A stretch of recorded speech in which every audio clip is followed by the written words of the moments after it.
The following program is intended for mature audiences. Shalom and welcome to the Synagogue. This is a podcast for consenting adults for information, education, and entertainment on BDSM, sexuality, and all things related. If you're not a legal, enthusiastically consenting adult, then pick up the needle, press pause, or turn the radio off. For those who remain, now might be a good time to switch to your headphones.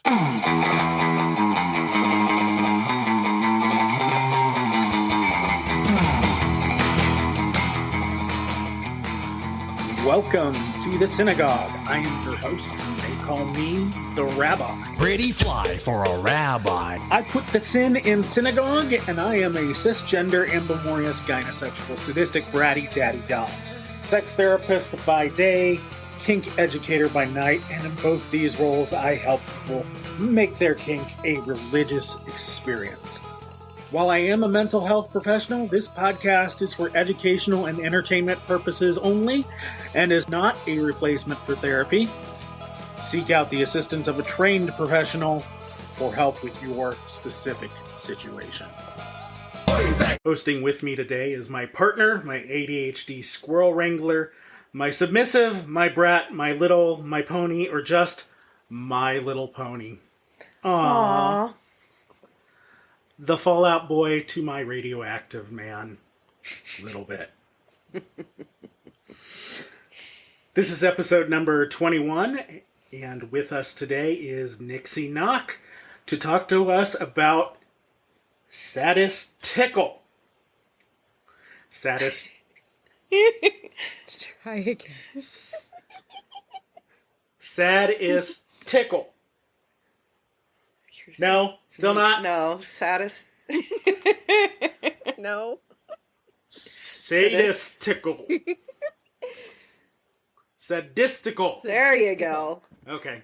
Yay, you could do it. Yay. Talk about Sadistickle. I already changed it. Sadistickle. Sadistickle. Talk to us about Sadistickle. My God, we are never going to get past that part. What happened? Sadistic tickling. There you go. We'll at least go with that. Yes. So learn how to make tickling a true edge for many, sensual, sadistic, humiliating, and most of all fun. Dive into the fascinating world of tickling as a form of edge play. We'll explore the origins of tickling and how it can be wielded as a tool for torture, punishment, and humiliation, or transformed into a sensual, sexual, and erotic experience. Whether you're curious about incorporating tickling into your play or simply intrigued by its psychological and physical effects, this discussion offers a playful yet in-depth introduction to the tickle fetish. But first, a word from our sponsor. Nyxie Noc, they, them, is a seasoned kink educator, Domme, and consent advocate with over 2 decades of experience in BDSM, sex work, and fetish content creation. Based in the San Francisco Bay Area, Nyxie teaches various classes locally and over Zoom, including Sadistickle, agency and consensual kink, and ethical dominance.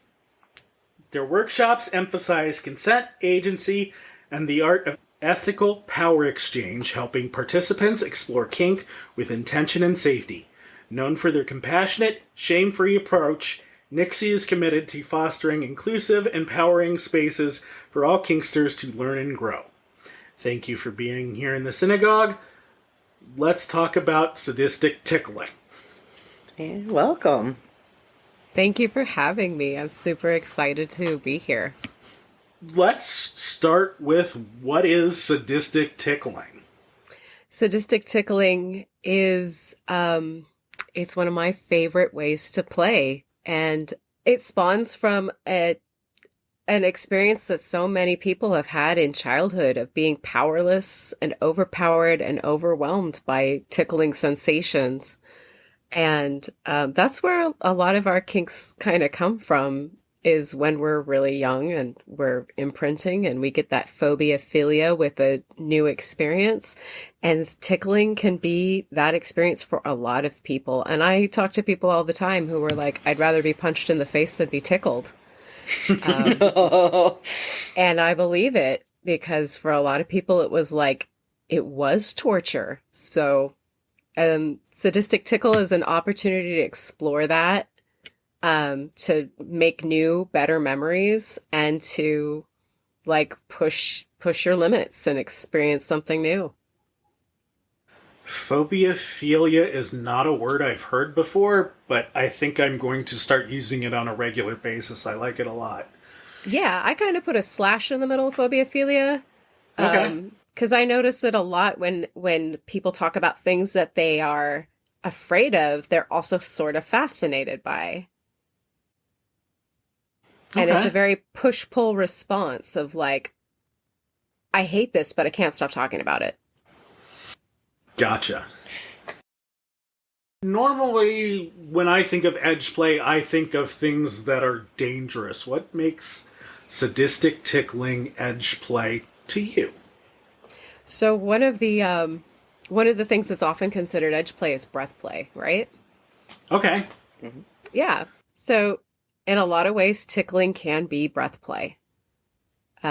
We are sometimes tickling to a point of breathlessness, and you can incorporate breath play into your tickling scene with gags and hoods and things like that as well. So that definitely qualifies it as a bit of an edge. But for me, I guess the reason that I think of it as edge play is just because there are so many people who are like, absolutely not, never, no, I would let you electrocute me. I would let you piss on me. I would let you do this and that and the other. But if you tickle me, I will freak the fuck out. So it's not like it's interesting because most people laugh when they're tickled. So you wouldn't consider that like a dangerous or scary experience. But for people who really have a reaction to being tickled, it can be a very dangerous and scary experience. And I don't know if I would go as far as to say there's a degree of CNC involved in it. Okay. I can see that.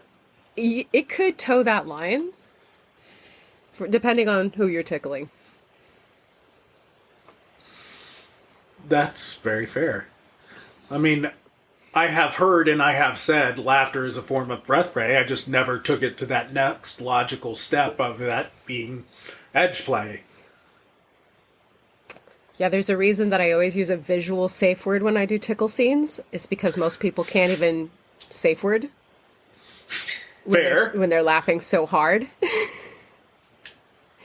So we have to have a little ball that they can drop if they need to stop the scene.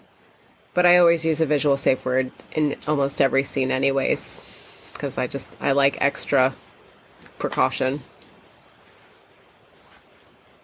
That's very sensible. So, sensual, sadistic, and humiliating. How can tickling be humiliating? I wish my demo tickle bottom was here to answer that question, because they're very eloquent, and they could tell you about how I edged them to nearly pee their pants several times during a demo in front of a whole crowd of people. Getting somebody to pee their pants during a tickling scene definitely qualifies to me as humiliating, especially if you're not into peeing your pants. You might also have somebody pass gas during a tickle scene, which for a lot of people is pretty mortifying. To have an intimate encounter that involves accidental farts. You can definitely make it as humiliating as your imagination allows and as your partner and you have negotiated by making fun of somebody while you're tickling them, calling the names. I like to sit on people's chest and tickle them by tapping on their sternum. And I'll usually also grab their hands and hit them in the face and say, "Don't hit yourself. What are you doing?" And I find that that's pretty humiliating. But yeah, it's like you can really use your imagination when you're doing a tickling scene to see how you could make it not just physically awful, but like there's there's a bit of emotional sadism that you can throw in there too. And the way that I tickle is really obviously sadistic because I'm a sadistic tickler, that I will tickle and I will do what's called spitty slurpee. If you remember this on, the playground when you're a kid, of you dangling a big glob of a loogie over somebody and then wait till it almost hits their face and slurp it back up, and just like incorporating that into the tickling experience with like wedgies and noogies and wet willies, all that stuff. Like we can make it right back to that experience of being, held down by somebody's older sister or babysitter or something like that, and just making it really god awful. I'm like, oh, I just had a visual of the spitty slurpee, and my brain jumped back way too many years, and the initial gut response for me of ew, yeah, not shaming anybody's kink or anything like that. That's just my initial, for me, type thing, and I can get where people start to do that bit of cringe of, oh my gosh, am I going to get it or not? That is the not fun version for me of Haktua. Yeah. It really is. That's not the one you want. No, not at all. We talked about tickling being breath play, so there obviously is some safety concerns there. Other than the breath thing, what kind of safety things are you looking out for? Well, when we talk about breath play, we talk about the risks that are involved, like obstructing the airway. We talk about losing consciousness. We talk about damage to the throat and, the trachea. And because what I'm doing when I'm tickling doesn't involve actually touching the neck at all, it's significantally safer than, constriction, blood choking, and autoerotic asphyxiation, because you're not actually touching those parts of the body in that way. But if you're, tickling somebody who has asthma, you want to be careful. You want to have inhaler ready. You want to have that visual safe word so that you stop. And you want to be in tune with, as a top, you always want to be in tune with your bottom to make sure that everything's okay. And I always advocate in my classes that if you are a Domme or a top, you should be CPR first aid AED certified and carry Narcan. So those are my safety steps. And I, of course, use the visual safe word that I spoke about earlier. Gotcha. So with risk of passing out, I am assuming as a safety precaution, probably aren't doing this standing, or if you are, they're restrained somehow. The bottom is. Yeah, like I might restrain somebody's arm so if they do slump that they're not going to drop to the floor. I mostly do my tickle scenes on like a wrestling mat or a soft surface because I do like to incorporate in my scenes a little bit of wrestling. And of course, if you're going to tie anybody up, you got to have at least 2 pairs of safety scissors and know that they're sharp so that you can get people down immediately if you need to.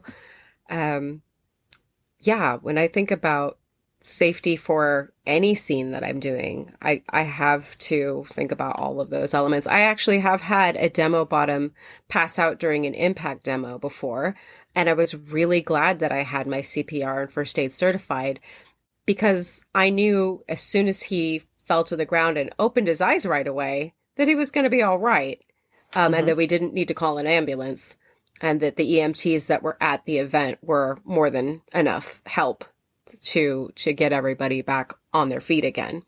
So just knowing that you have your CPR first aid is like a huge difference in like how confident you are that your scene is safe. Not that you should ever be overconfident, but man, it was really great to just know, okay, yeah, I can handle this. Very fair.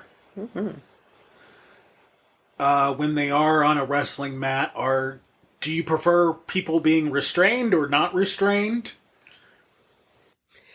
I'm a small person. I'm a little tiny Dom. So I do like to use cuffs or some light rope bondage. I mean, if you're experienced with rope, like, go to town.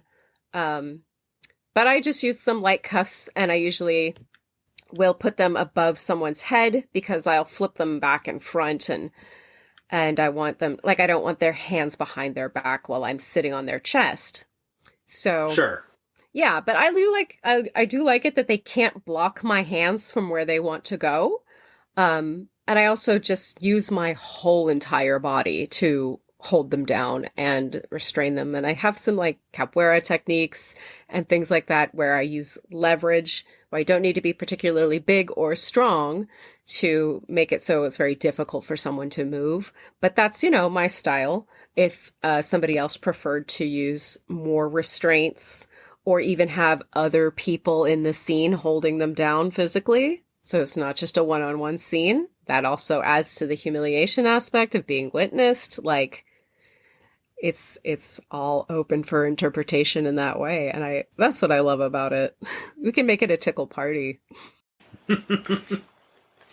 So I do have to imagine, though, that restraints help in a safety manner, that you aren't going to get a stray fist to the face. You might. And you got to be ready for that. That's part of the risk wear. Mm-hmm. Yep.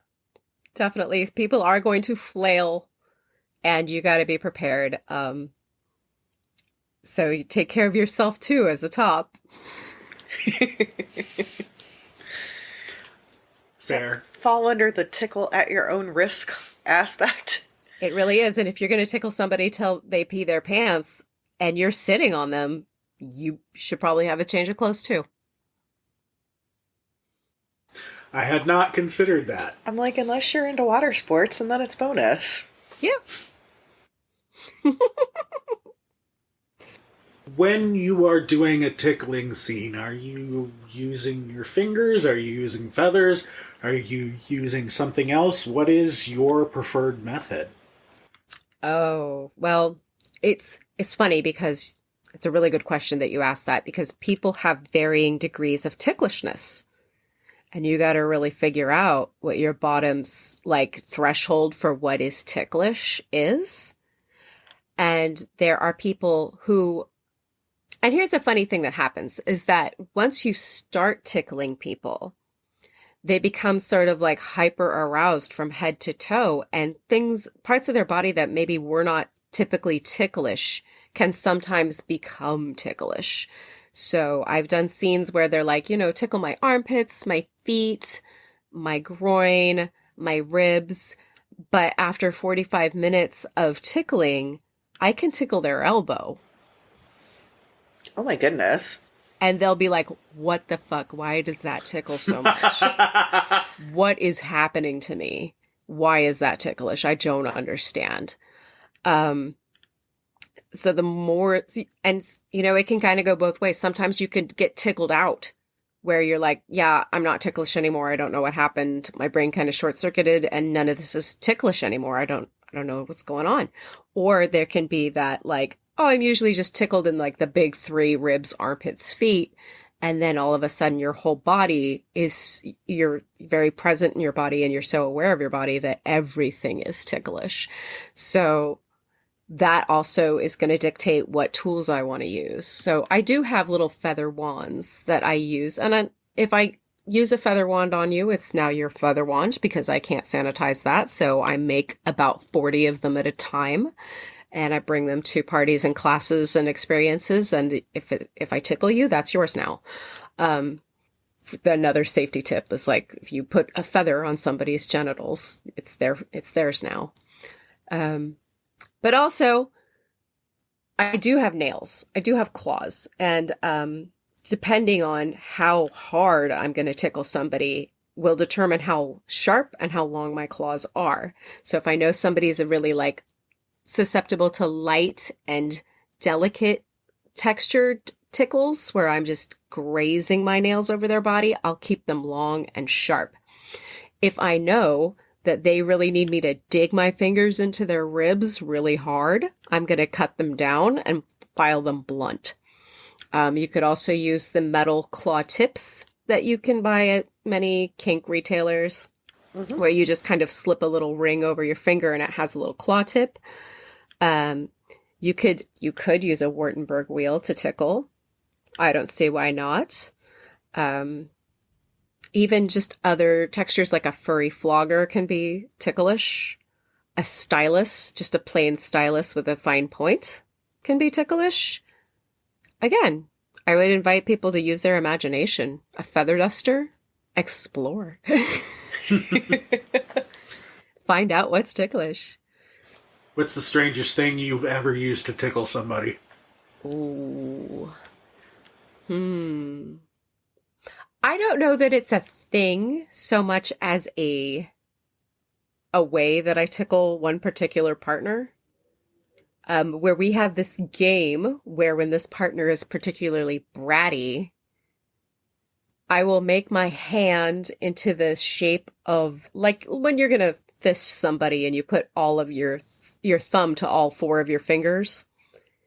And I make my arm like a snake. And I'm like, ooh, the snake is going to get you.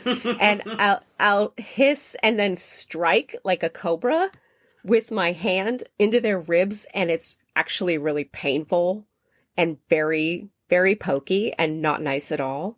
And so we play the snake game, and that's probably, I think, the weirdest thing that I have done, just because I have done it in public in mixed company in vanilla circles, just kind of like, oh, you said something, you were being a smartass, you told a bad pun, the snake is coming for you.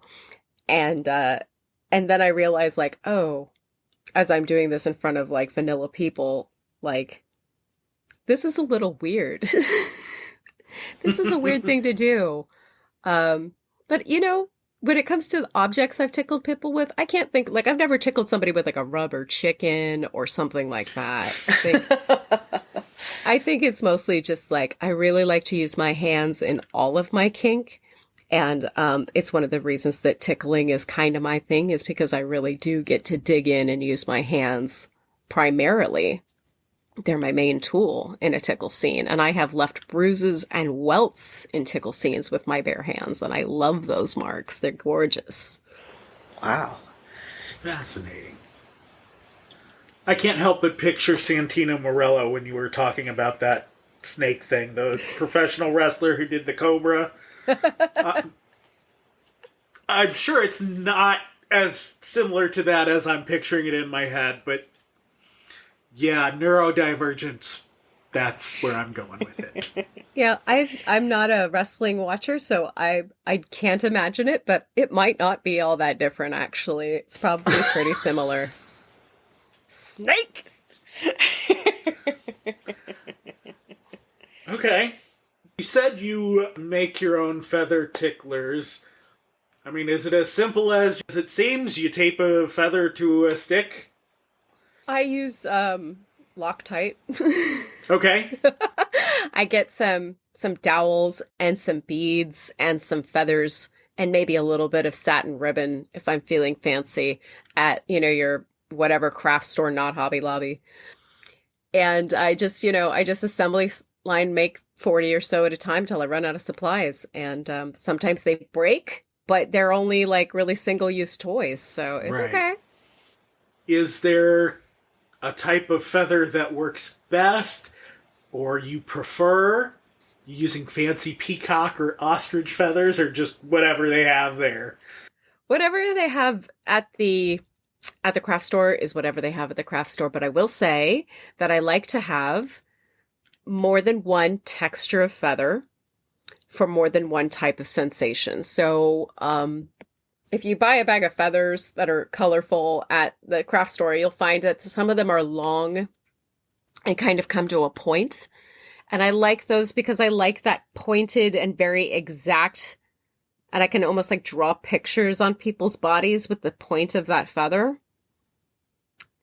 But then there you also get the poofy, fluffy, floofy, downy feathers, and those are a different sensation. So I will make one tickle wand with pointy, slender feathers, and I'll make another one with poofy, fluffy feathers, and I might dual wield and use both at the same time and really overwhelm the body and introduce so many sensations at once that the body is just like completely overloaded. Gotcha. How did you get into tickling? Oh, when people ask me, in general, how did I get into kink? How did I get into sex work? How did I get into Domme work? I have two different answers. And the first one is I started doing phone sex in 1998. And when the other women would get calls that they were weirded out by, they would hand them off to me.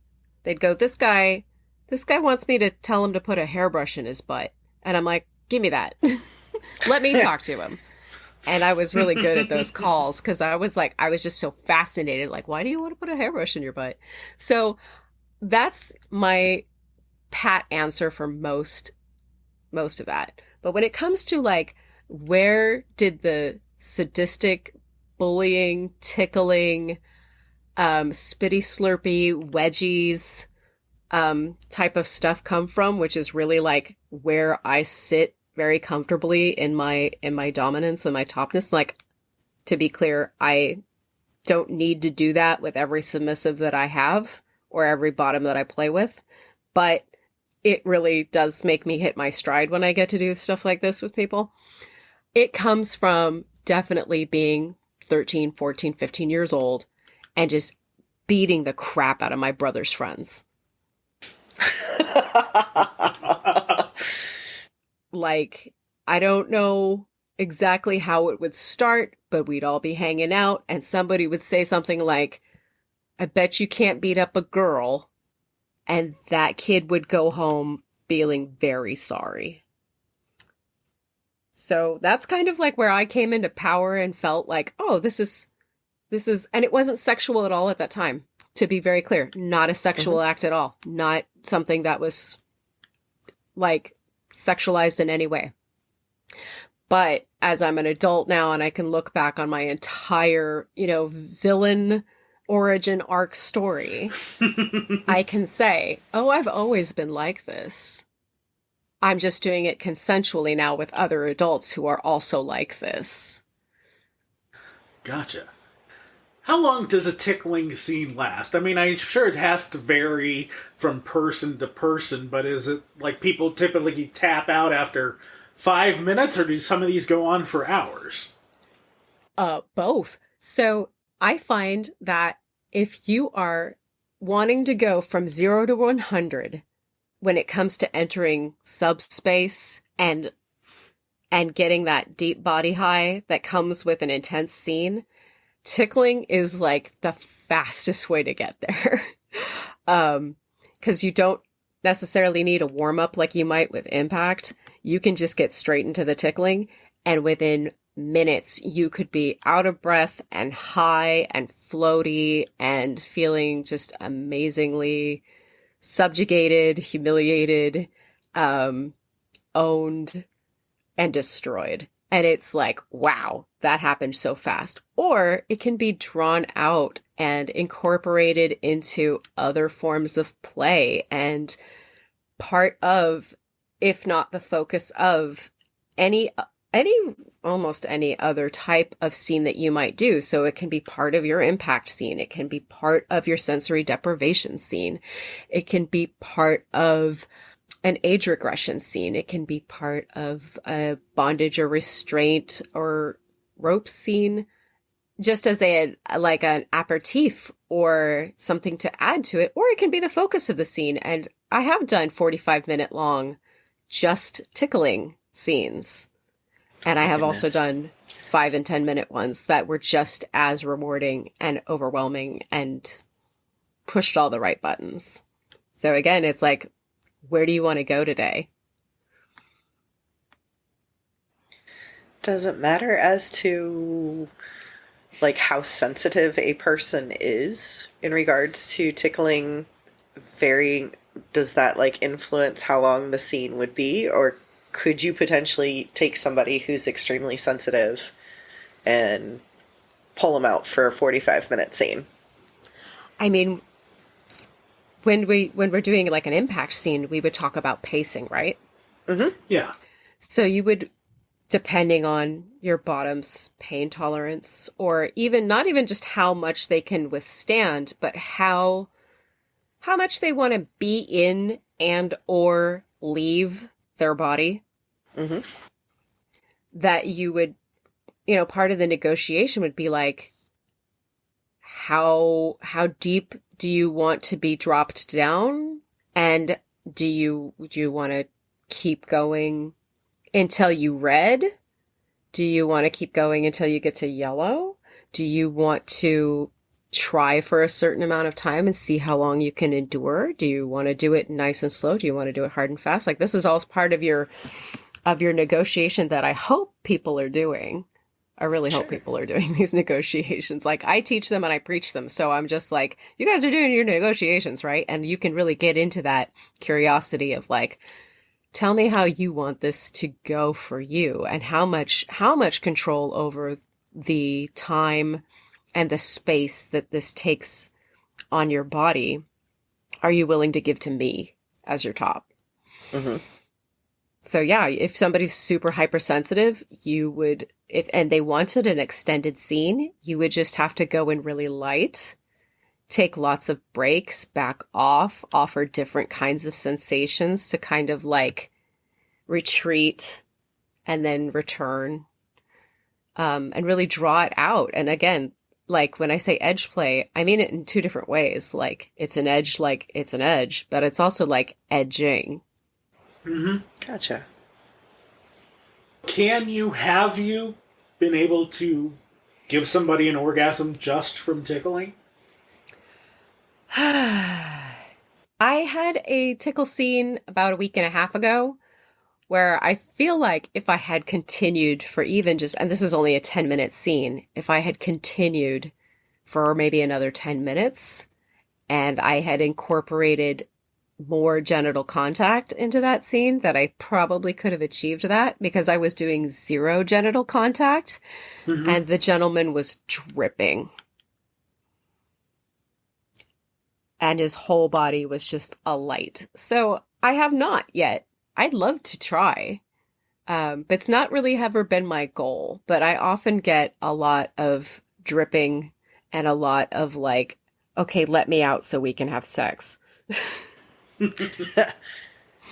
No, you can stay right there. Yep. So is there any strange things that you have learned from doing a lot of tickle scenes?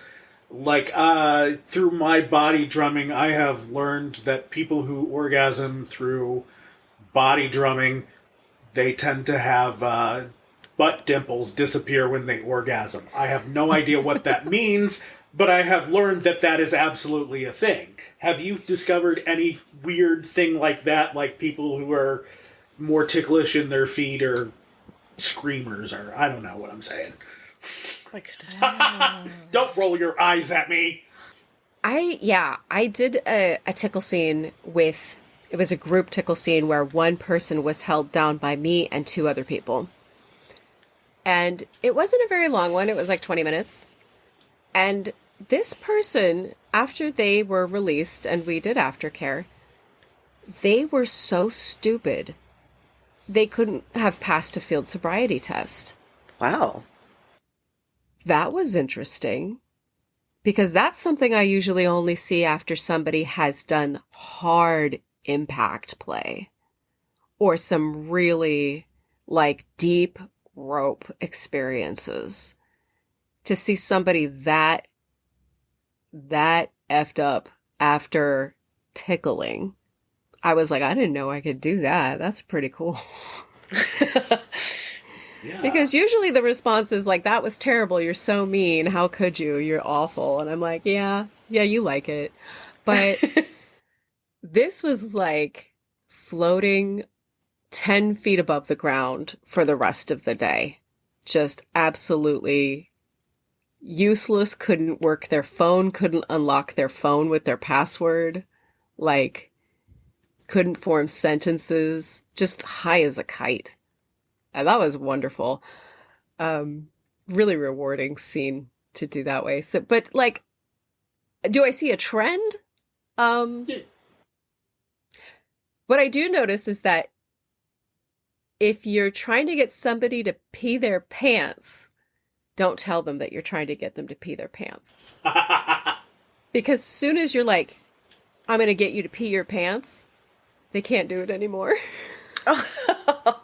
They get pee shy. Like, they'll be like, you know, throughout the scene, stop, stop, stop, I'm going to pee, I'm going to pee. And so you stop and you back off and you respect that yellow, literally. But then when you're like, give me that pee-pee, I'm going to make you pee your pants, they're like, I can't do it. I'm trying really hard, but I can't. And I'm like, I'm not going to stop till you pee your pants. And they're like, sorry, can't. It's not going to happen. Oh, now you've just edged yourself. Yeah, I did. And it's kind of like, it's similar to me when somebody's like, come for me, and you're like, oh, well, now it's gone. I'm sorry. I was going to, but it just went right out the window. Which happens sometimes, unfortunately, and that sucks, but, you know. In the introduction, it says, we'll explore the origins of tickling. What are the origins of tickling? You know, when I say origins of tickling, I don't think I mean like when tickling was invented, like historically. Okay, because that's definitely how I took it. I'm like, what? No. Yeah, that, I mean more like what our origin story when it comes to like, you know, everybody has, I think, a tickle story of when they were kids about how they got tickled, and how that either shapes a strong aversion or a strong attraction to being tickled as an adult in a consensual way. You know, I love to read the books. I loved the last podcast you did because I really am fascinated with the neuroscience of kink and like where the kinks come from and the differences between like nature kinks and nurture kinks. Like the kinks that are kind of inborn and the kinks that we acquire. And I think that for people who are into tickling fetishes and tickling kinks, it is definitely a nurture kink. And I think it, like I was talking about in the beginning of the episode, really comes from some of us have a response to those early experiences of being powerless, of being overwhelmed, and of being kind of scared, but also kind of interested, and that phobia, philia, push-pull feeling. So, yeah, when I say the origins of tickling, I'm talking about like for a person who's into it, it's always worthwhile to hear their story. As a side note, I'm always wanting to hear somebody's story about their kinks anyways, no matter what the kink or the fetish is, I want to know.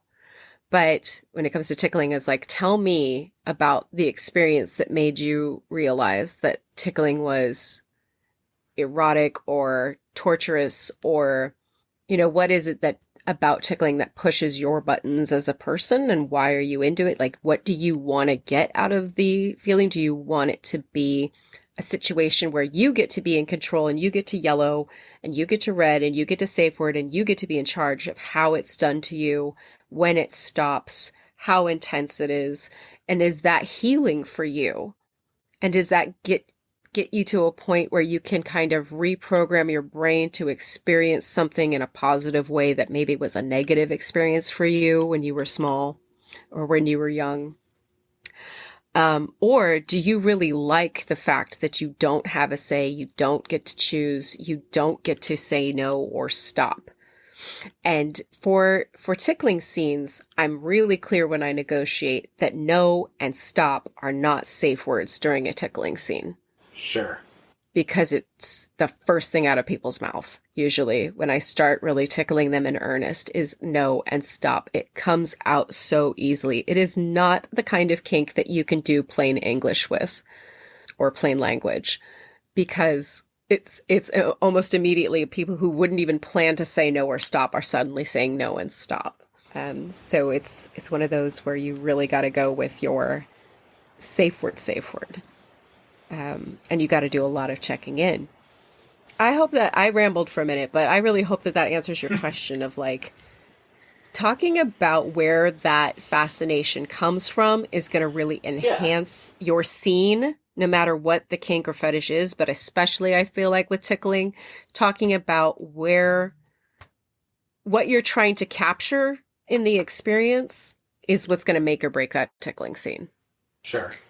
So is it helpful for you to know, like, a person's memory of, when they might have been first tickled or something or another like that, for you to expand on it and capture some of that essence? Again, to just kind of expand on it and create your scene with them if it's a first-time person or like first-time player that, you're doing a scene with? Yeah, absolutely. And aside from when I'm house topping and I'm just doing a quick tasting, whenever I'm negotiating any kind of scene with anybody, I do want to hear that story. No matter what kind of play we're doing, I want to hear that story because I want to hear, when this happened, I felt this and I'd like to recapture that. Or when this happened, I felt this and I'd want to avoid that. Because for me, kink is really meaningful. And even if I'm playing with somebody that I am not in a romantic relationship with, or even in a relationship with at all, if it's just a planned scene, I really want to make it an experience that is like beneficial in not just an entertaining way or a like we're having orgasms today sort of way, but if I can make it an experience where it's like, wow, that really like set me right, cleaned the cobwebs out of my brain for a good couple of days, and really like almost like Fight Club, in that movie where he talks about like when you start fighting, the volume on the bullshit of life gets turned way down. And I feel like good kink experiences also do that for us. So yeah, when you know those stories and when you know those memories and you know those associations going in and you're planning your scene and you're leading that scene, you get to use that knowledge and that information to really create a deeper meaning in what you're doing with that person. And that's what gives it meaning to me. That's what makes it beneficial to me as a top, is that I get to give that gift to somebody and have them be seen. I would definitely say fight clubs are just BDSM. It's rough body play between two switches. Absolutely. And I have seen scenes at kink events where people just punch each other. Oh my gosh. And then they'll cry and then they'll hug and then they'll do aftercare, and it's beautiful. See, that's always like the awesome part with like, events and play spaces and just some of the different, really fun things that people do. Because then you're just amazed. And every once in a while I'm going, wow, I really wish I would have thought of something like that. That looks great. Not for me, but that looks great. But yes. So what other special considerations do you have to take into account when negotiating a tickling scene? Oh, okay. So there's definitely the visual safe word, because people will maybe not be able to verbally safe word.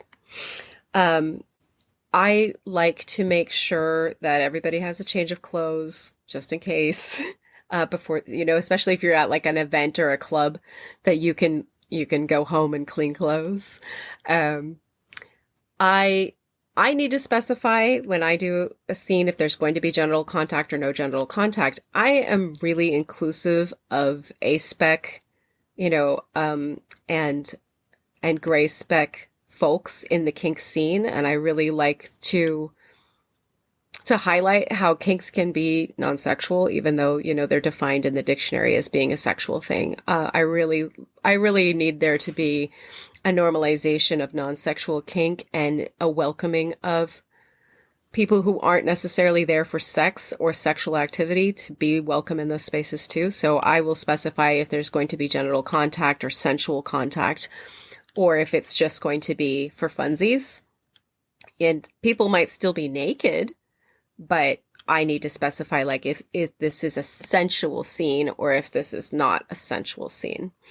I have my 13 questions for negotiation, which is on my Instagram, that I recommend. It's not an exhaustive list. There's certainly always a lot more. I always ask, is there anything about your body I need to know? Do you have any like artificial joints? Do you have any dental work I need to avoid? Do you have any skin allergies? Like some people are allergic to the material that I wear in my nails. So I can't tickle them or scratch them because they're allergic to that material. So I might need to wear gloves. And I ask things like, how long do you usually scene? Of course, what are your aftercare needs? And if something goes wrong, is there somebody else in this space that we're sharing that you would want me to hand off to you if you no longer feel safe with me? Because that happens sometimes too, where you might be in the middle of a scene and suddenly you're like, uh-oh, I don't feel safe anymore. And then I need to know as the top, who do I hand you off to that you can feel safe with? So I recommend, that you have a set of negotiation questions that you always do that are meaningful to you. And that include things like, what are your medical needs? If you pass out or if this happens, what do you want me to do? And if you know that you have trauma responses and you know what they look like, you should definitely be sharing them with the people that you play with. Mm-hmm. Then you might say something like, if I stop talking, I'm not okay. If I start talking in a baby voice, I'm not okay. And those are the kinds of things that like I really want more people to normalize. When we negotiate, a lot of the times we're talking about techniques, we're talking about tools, we're talking about positions, we're not talking about either the deeper meaning of the scene or the emotional needs of the people that we're playing with. Yeah, absolutely. Is aftercare difficult? And I ask that because when I think of aftercare, usually I am thinking of some sort of touch. If we had just done a tickling scene and super sensitive, and any physical touch comes off as tickling at that point, is that a common challenge? It is, because they usually, like if you were doing, say, an impact scene, and then your aftercare might be some light sensual stroking or like some massage type touch. And after you've just been tickled, that might be just more tickling. So absolutely, sure. That's such a great question, because what I do is something that I call putting someone's ghost back in their body. And I tell them, okay, we're going to put your ghost back in your body. And then I will do some compression techniques that I learned when I was doing occupational therapy with neurodivergent students, where I will do joint compression, heavy brushing technique, or I will just put my entire body weight on top of someone. I might also like put them in a body suck or wrap them up in the yoga mat that we just did our scene on, like a burrito, and sit on them until they feel like they're back in their body. Yeah, I mean, I was thinking, oh my god, you can't use the soft, wonderful blanket because that might tickle. Do you have a burlap sack that you bring instead? Yeah, I use heavy compressive touch after a lot of my tickle scenes to really put somebody back into a more equilibrium state of sensation. Kind of level things out a little bit. That makes absolute sense. I mean, completely. It just, yeah. I incorporate a lot of humor and laughter into basically all of my scenes. I find that during like impact scenes or actually any sort of scenes, the laughter helps to be able to push a boundary well beyond the normal limit. Push, not break. Helps the scene to last longer, helps them to endure more pain. Does that also apply to laughter from tickling? Oh, again, like it depends on the bottom. But Sure. yeah, sometimes I think it does. And I'm definitely a very unserious person when it comes to my kink. Like if we can't laugh during our scenes, I'm not super interested in doing that scene together. If I have to be on like a caricature of a dom that you might see in pornography, like some kind of archetype, and I can't be myself, I don't want to do that scene. I don't want to play that game. So if I can't be silly, I'm not having fun. And I definitely love to crack jokes and stuff when I'm doing impact. And I do think that that laughter does help you to experience things on a deeper level. Sure. And I also, like, not to say that like serious scenes aren't a deep experience, but I really think that you really can lean into it. And I also think it's easier. I don't know, like when you're getting into a pain centered scene, whether that's impact or some other kind of pain play, there's this little bridge you have to cross from this is dangerous and I am scared into, oh, this is exactly what I wanted. And it's kind of a razor's edge. And sometimes you can go to the wrong side of it and the scene doesn't go well. And it's not because anybody did anything bad. It's just because the headspace wasn't right. And I think that laughter makes it easier to land on the right side of that bridge. Mm-hmm. And really lean into the experience and the pain. Because sometimes the tickling that I do does actually hurt quite a bit. You know, some of it's gentle tickling and some of it's pretty rough. And I'm really digging in with my knuckles and my fingers in between ribs, and it's painful. And I think the laughter really helps people to get really into that sensation and lean into it. I call this, in a couple of classes I teach, I call it the Monsters, Inc. theory of power exchange. If you remember from the movie Monsters, Inc., they were literally collecting power through screams, and at the end of the movie, they realized they could get a lot more power from laughter. And for me, absolutely, that's what happens in the scenes where I create laughter. And now I think tickling is going to be a new way for me to do that. You've been warned, dear. Sorry. I'm adding that to my hard limit list. Baby steps, baby steps. You can start with a little bit of feet caning, and that incorporates a little bit of feet tickling while you're caning. I love feet caning, but yeah, I feel like a nice lotion massage that then turns into this very sexual, penetrative, like fingering between the toes with very well lotioned fingers, and then tickling and then caning. Oh, that's a great, highly recommend. Chef's kiss. You know, I don't know if you've read the book, Hurt So Good by Lee Cowart, The Science and Culture of Pain on Purpose. It's a wonderful book. I love it quite a bit. My copy is full of little Post-it tabs and just highlighted to death because it's so fascinating. But they talk about how, in that book, the placebo effect of type 2 fun. Mm-hmm. And how telling yourself that it is good for you is what makes it good for you. Oh, absolutely.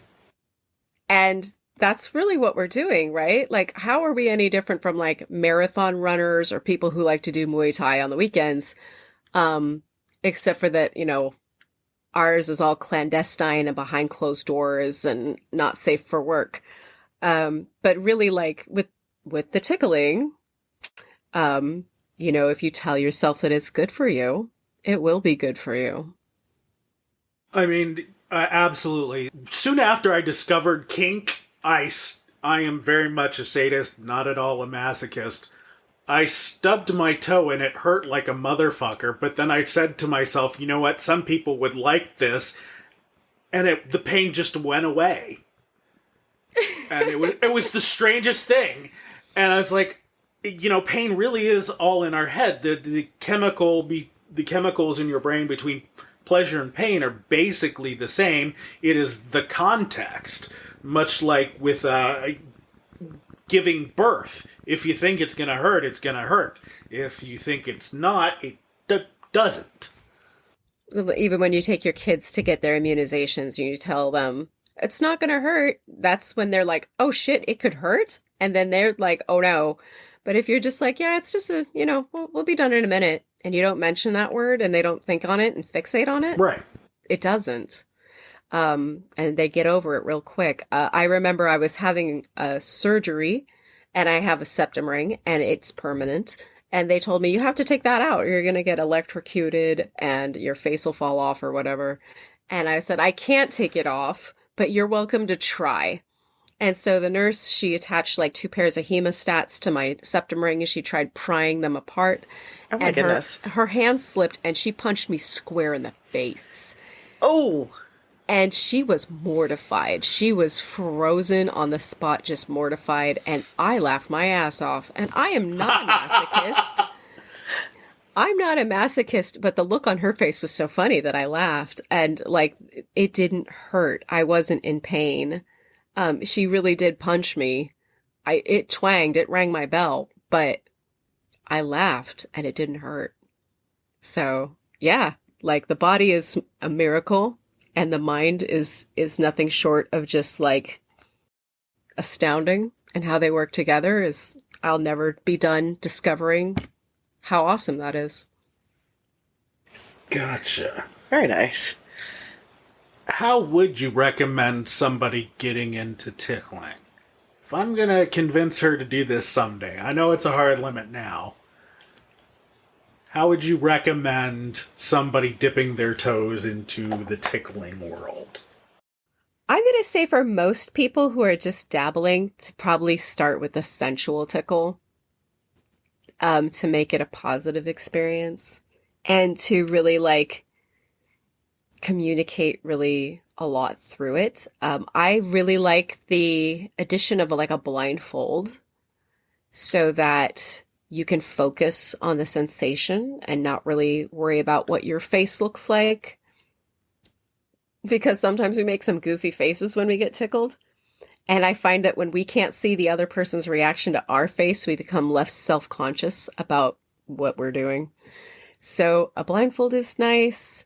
Being warm is pretty essential. So a warm room on a warm surface, make it soft, make it beautiful, and then go slow like you do. And just really like, I always try to say with every scene that I do, leave something for next time. Leave people wanting more, leave something for next time. You don't have to check all the boxes. You don't have to cross off the whole bucket list. Like we're not operating with a scarcity mindset. Let's go in with abundance and just know that if we like this, we can do it again. And if we don't like it, we don't have to.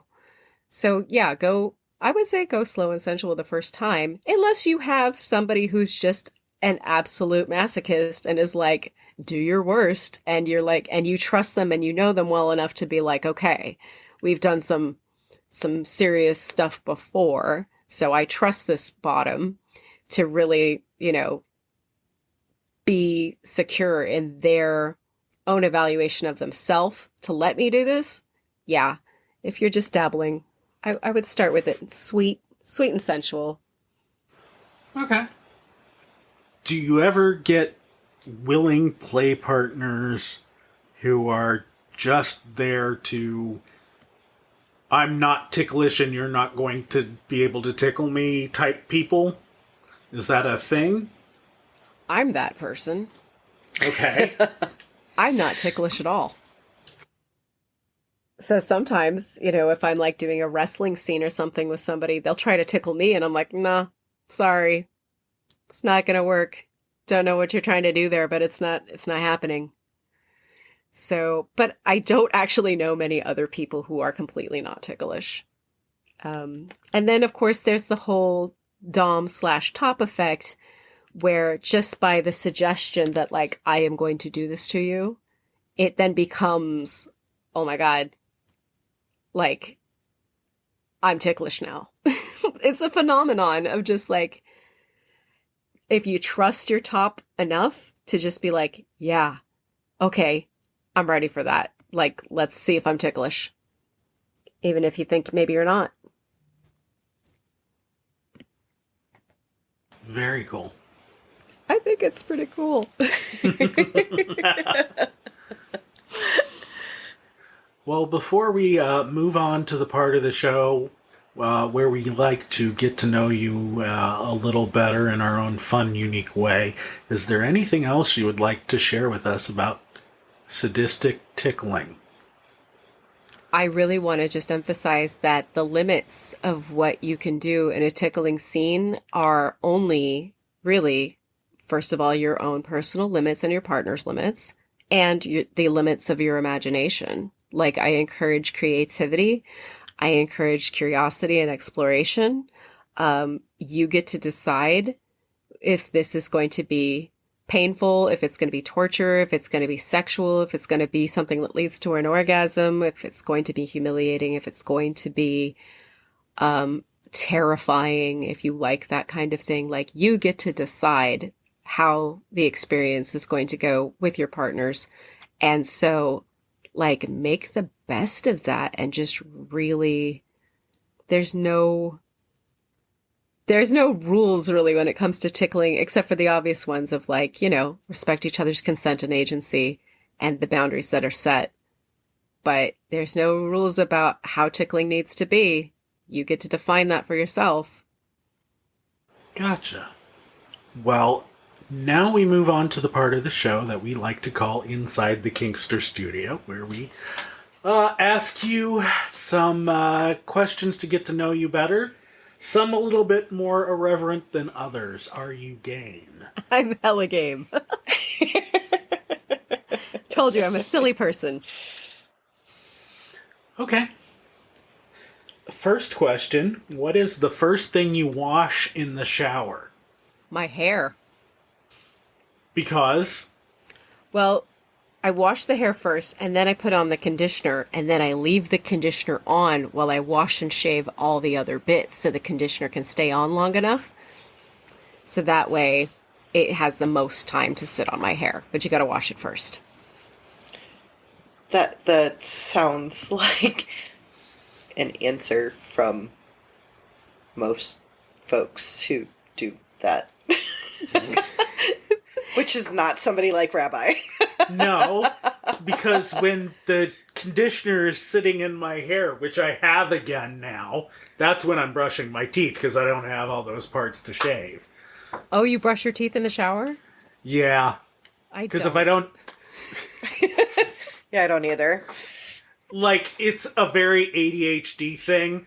Because I'm doing both at the same time, it's efficient, and I do it. When I shaved my head about a year ago, I stopped brushing my teeth entirely for like a week because I just forgot. Oh, gross. But it was a challenge for me because I had tied those things so much together in my head. Well, I'm sorry that I'm such a basic bitch when it comes to my shower response. Oh no, you're fine. Because that would be my basic bitch shower response too. Like, what's the first thing you wash? Your hair? I mean, nope. I'm with you. Well, technically, you're not supposed to wash your hair every day. It's bad for it. And I don't. But there you go. Good.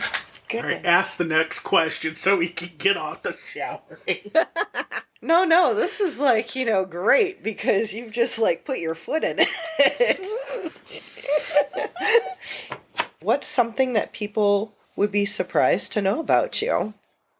I live really out loud and I'm very opinionated, so I don't know if there's any really surprises. But let me think about that. Okay, it's not a surprise because I talk about it a lot, but it's one of those things when I tell people, they're like, really? Why? I am terrified of birds. Like, super extra hyperphobic of birds, especially large birds, but pretty much all birds. I'm okay with owls in a concept sort of way, and I kind of think penguins are okay, but I never want to touch one or smell one. But I really am scared shitless of birds. I love snakes, I like spiders, I like rats, I like all those other creepy crawlies. Those are great. Birds can fuck all the way off. part of me is going, wow, the irony of that, because birds Feathers. give you the feathers. Yeah. I know. But you're kind of okay with owls, which I find it weird because I'm not okay with owls because it just drives me nuts how they don't break eye contact when you cook them in the microwave. Oh my God, stop. Oh, that is awful. No. Oh my God. Oh, that is so bad. No. Oh my goodness. I'm like, who's going to clean this up? Oh. Didn't put a paper towel over it or nothing. What is the worst fashion decision you've ever made? Snappy crotch bodysuits. Because inevitably they unsnap. And usually at the worst possible time. Oh my gosh, that is so accurate.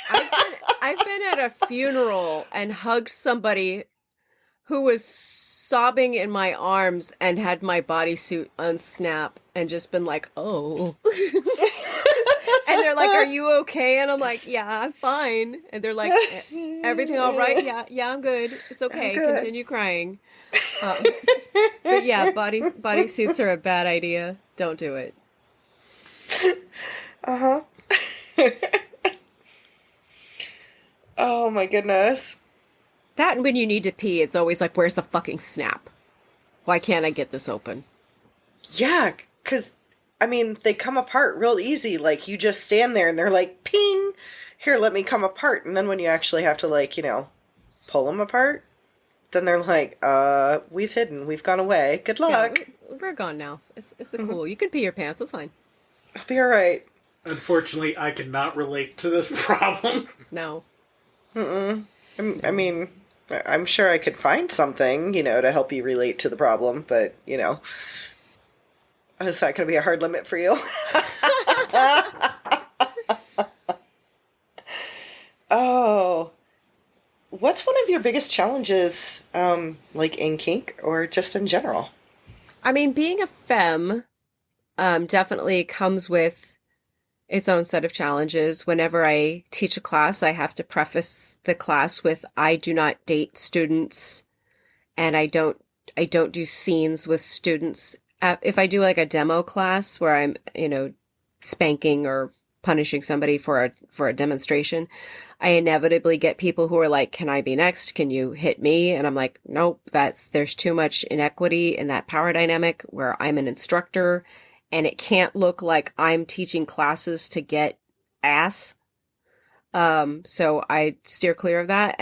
But inevitably there are some people who get a little stalkery sometimes, when they transfer some of their feelings of submission onto you. And, I definitely don't like it when people try to call me mistress or, madam or domina, that we are not in dynamic. That really creeps me out and freaks me out. I don't like that. So I always, start my classes with this. I'm Nyx. I'm Nyxie. You can call me Nyxie, please. And please don't message me on FetLife after this class and ask me out, because it's not going to happen. I mean, that's totally fair. Mm-hmm. Sorry to be a downer. That's not a funny answer, but yeah, like. No, that's all right. Yes, see, I'm usually the one that asks all of, the questions that are kind of like that, because it provides, some awesome downer insight. Questions? Yeah, I know. It's because I'm just such a downer like that. Yeah, a little bit. Okay. No, I'm joking. So what do you think would be the worst buy one, get one free sale of all time? Caskets. Oh, That was a very quick answer. that's an amazing dark humor answer. I love it. Didn't have to think about that answer for even a second. You never want to be in a position where you need two. Well, yeah, this is true. This is very true. Toilet paper roll, over or under? Oh, you guys are gonna get mad. I don't even put mine on the spool. Fair. I'm a non-spooler. I just set it on the counter. Not Because mad at all. in my bathroom, the spool is in a weird place where you kind of have to lean until your ass is almost off the toilet to get to it. I have short little arms, and I'm like, no, I'm just gonna keep it right here. So no over or under. I mean, that's efficient, so I can't blame you at all. How long do you think you would survive in a zombie apocalypse? Oh, 5 minutes. 5 minutes. I'm not participating in any of that shit. I'm like, oh, the world is ending? Great. Let me take the easy way out immediately. Anyone who wants to come with me, I'll make sure you get to go first, and I'll go last as a courtesy. But like, if we're facing the end of the world, the thing I look most forward to is not doing that. Fair. All right, you get like themed entrance music, and when you walk into a dungeon, what's your theme song? Like pro wrestling entrance music. You get pyro and everything. I will choose a track called Black Fires by Calvania and Reaper. It's drum and bass. I'm obsessed with drum and bass. I'm a drum and bass DJ in my spare time. And I live for dark, crunchy, heavy bass music, and that's absolutely one of my favorites. Nice. Would you rather have living eyebrows that crawl freely around your face, or every time you fart, a 10-inch garden snake falls out of your ass? Snake.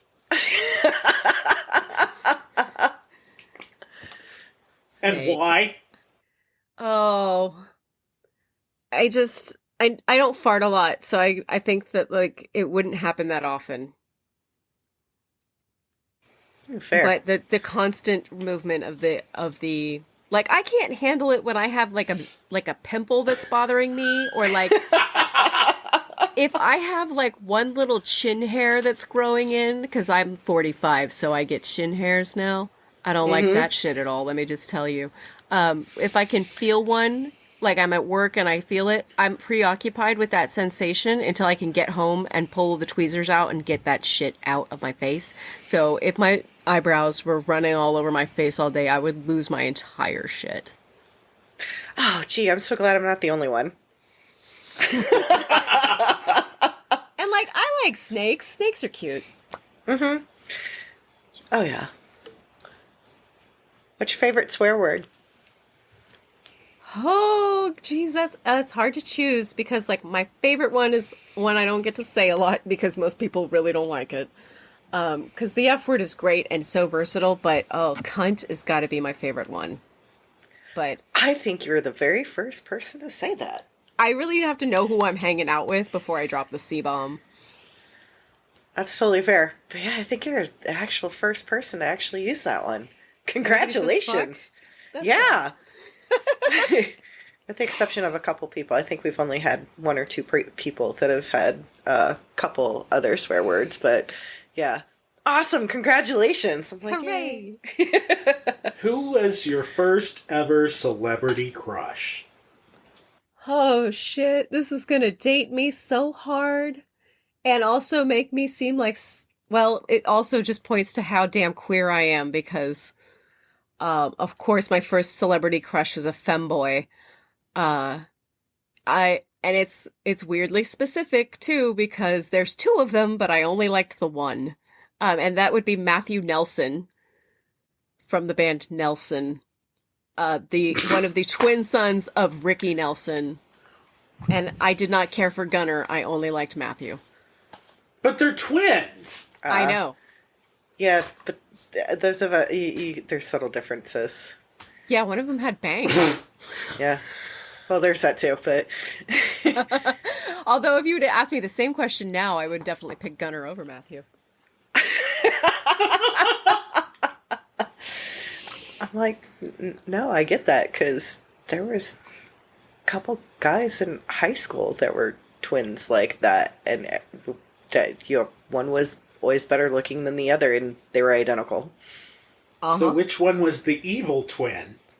Well, see, when I was, 11, 12, 13, I really liked the soft, like, one with the bangs, because he looked like he was a nice boyfriend.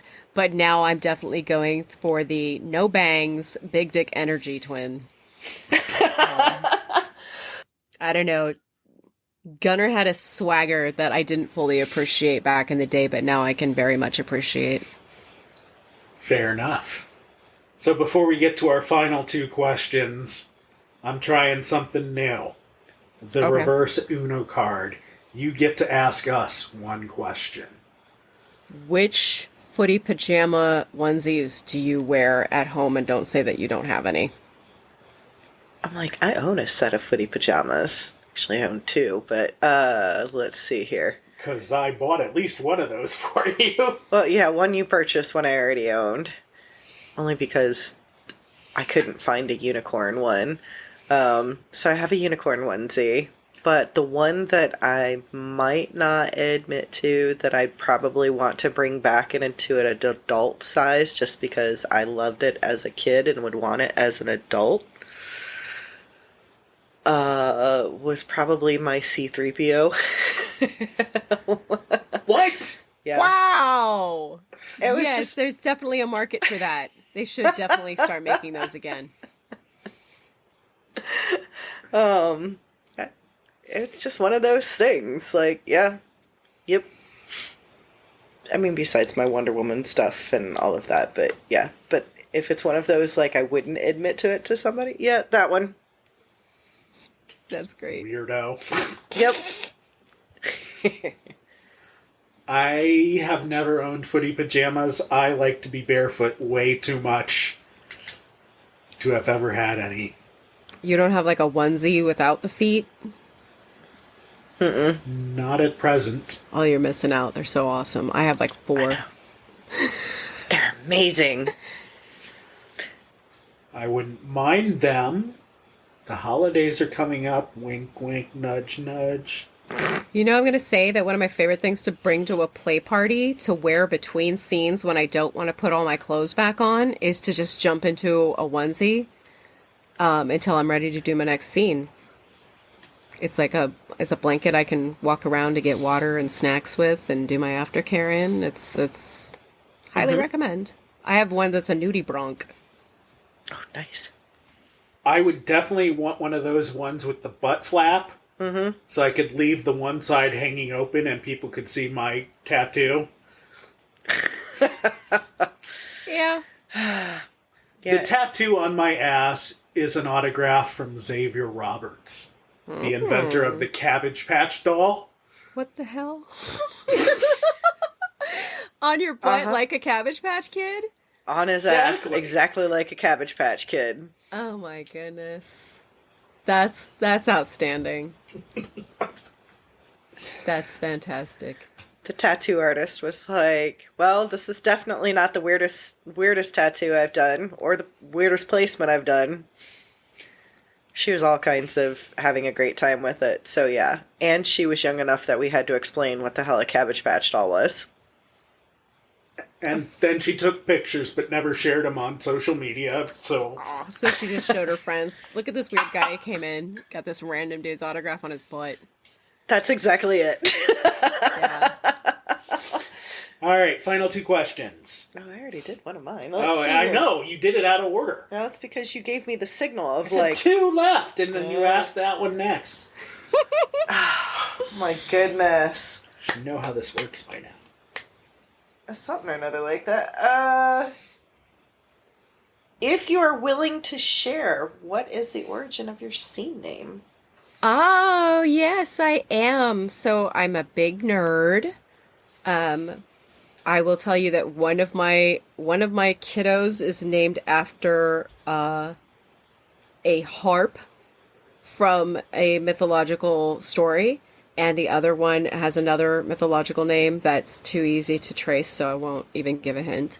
Fair. All of my pets have mythology names, so it seemed only fitting. Like, I had cats named Persephone, Hermes, Chiron, stuff like that. Nyx is, the Greek figure that represents night. And Noc is short for nocturnal. A lot of people say Nyxie Noc, and it's not Nyxie Noc, it's Nyxie Noc. And Nyxie Noc is sort of just a catch-all performance name that I've used as a burlesque dancer, that I've used as a DJ, that I've used as a scene name. And it's really just me being the gothiest goth who ever gothed, to be the goddess of night and then also just night. That's awesome. Thank you. Yeah. Nighty McNighterson. I want to say ATM machine to that, but yeah. I know what you mean. So my final question, my favorite question to ask people is, if you had to, which Muppet would you have sex with and why? Oh, Jesus Christ, it's got to be Gonzo. Without hesitation. Even though he's a chicken fucker, which you know how I feel about birds.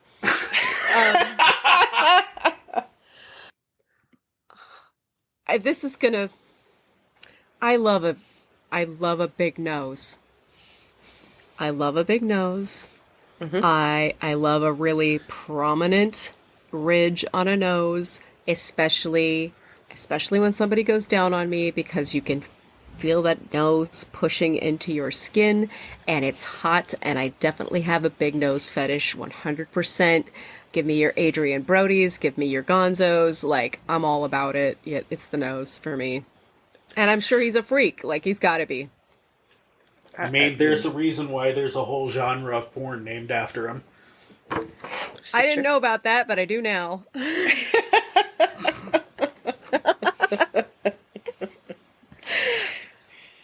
Next in your downtime. Oh, probably not. It's for somebody who does, sex work and fetish work and, like, had a whole career doing bubblegum porn and balloon porn. Like, I don't watch that much porn. Oh, I didn't say watching. I just meant, like, research to look it up and be like, oh, that's what it is. How do you type in Gonzo porn and not accidentally see Gonzo porn, though? Well, how do you, like, Google that's Gonzo a risk. Porn and not just get presented with it? I mean, how do you you can literally mash your hands into the keyboard and you're gonna see porn you didn't want to see. Well, there's that too. There you go. So that's the only downside. That. I don't want it in my search history. I'm not gonna look at that. I'm just gonna take your word for it. That's fair. Completely fair. All right. Well, if somebody wants to contact you or follow you on social media, what's the best way to do that? In FetLife, I'm Nyxie Noc. And then it starts to get complicated. You can find my website landing page at Viridi, VIRIDI, Lux, LUX, consulting at .com/Nyxie Noc. And then you can find me on Instagram, Viridi_Lux_consulting. And then TikTok is Viridi Lux Consult. And I just joined Blue Sky today. I've made no posts at all, but I'm Nyxie Noc on Blue Sky, and I'll probably be jumping over there to do some non-Twitter/X type of web presence. But yeah, I highly recommend that people just go straight to the Instagram, because that's where my link tree is, and it has all the events I'm about to teach or be at, and all of the links to the other things that I mentioned. So Instagram, Viridi_Lux_consulting. And I will throw as many links as I can to those in the show notes for you. Thank you so much. Well, thank you very much for coming on the show. Yeah, thank you. You've been a great guest. I have learned a lot about sadistic tickling. I still can't say that word. I did not learn how to do that. Sadistickle, like popsicle. I keep wanting to say saddest testicle. I can't. No. For our listeners, upcoming synagogue classes on Bratty Daddies, electroplay, and something else is coming up. But you can find all the details to that, both in person and virtual, on our website, as always. Also, it'd be super cool if somebody, called the show phone line, because nobody's done that yet. Really? What's the phone number? The phone number is 469-269-0403. And that was a very deliberate, picked number. Not the 4 and the 3 part, but the rest. So call and leave us some feedback. Maybe we'll put it on the show. But yeah. So that's it. That's our show. Say goodnight, little bit. Good night, little bit.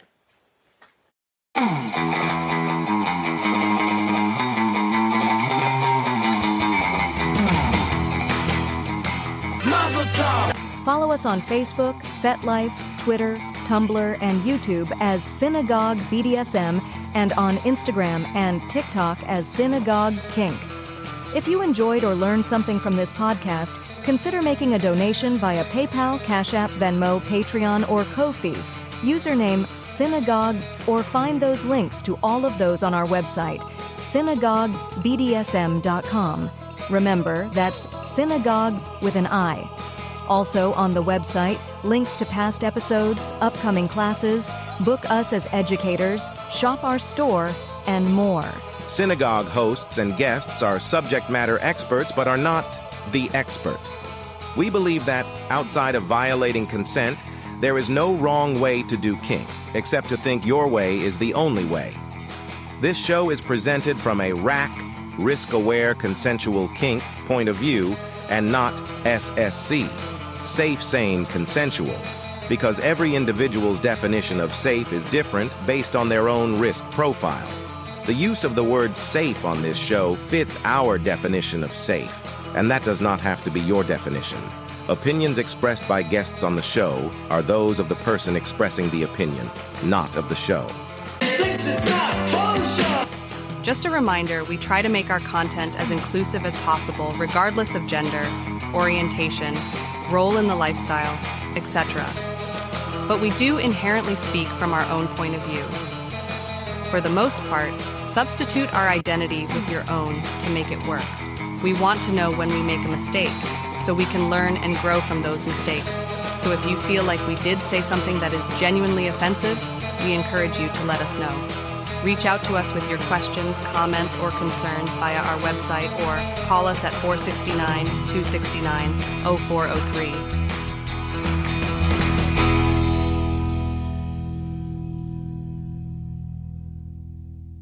Brought to you today by the letters and the number. Sandy, let's go for Baru!